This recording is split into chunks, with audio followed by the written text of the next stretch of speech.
The Banneker-Douglass-Tubman Museum in Annapolis holds a lot of history.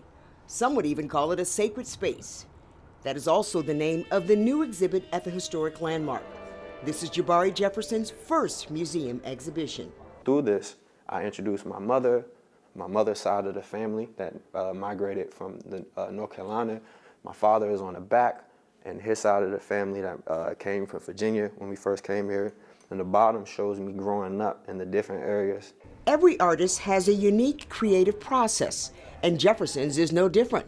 He uses recycled materials like fabrics or dirt from historic areas in Maryland. Through the material, I'm able to not only talk with the narrative, but I'm able to actually use real objects that our time period utilizes and also deemed obsolete.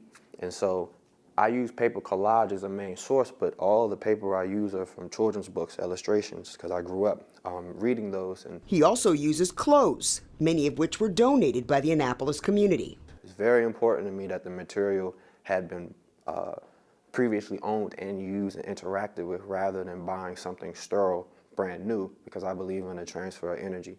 So how I look at it is I have 200 sources of lived people that have all been added to this piece to give it another layer of magnetism, to have it feel alive. Jefferson was selected because he matched the museum's theme, African Americans in labor. This is a very dynamic time in Black history, and we thought that his work really encapsulates the power and the strength of Black spiritual, intellectual spaces throughout history. First of all, every month is Black History Month, but if we are going to put it under something, then I believe in coming correct. So I'm so grateful that I was able to unknowingly align this amount of energy, this amount of integrity, this amount of intentionality during a time period where it's most needed.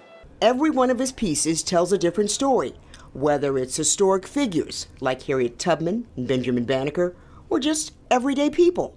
These are faces that most people are familiar with, but they may not be familiar with all of the wonderful and courageous work that they did. So when you're looking at works like the work behind me, featuring Harriet Tubman, you can look at details where he is giving us hints of some of the things that she accomplished. You will see references to quilts, thinking about how quilts had secret languages and motifs that help people guide them to freedom. The exhibition opens to the public on February 8th, noon until 4, and it's free. For more details on the exhibition, go to our website, WMAR2news.com. We hope you enjoyed that story from Bridging the Gap. To watch more great stories like this all in one place, click on the box right here.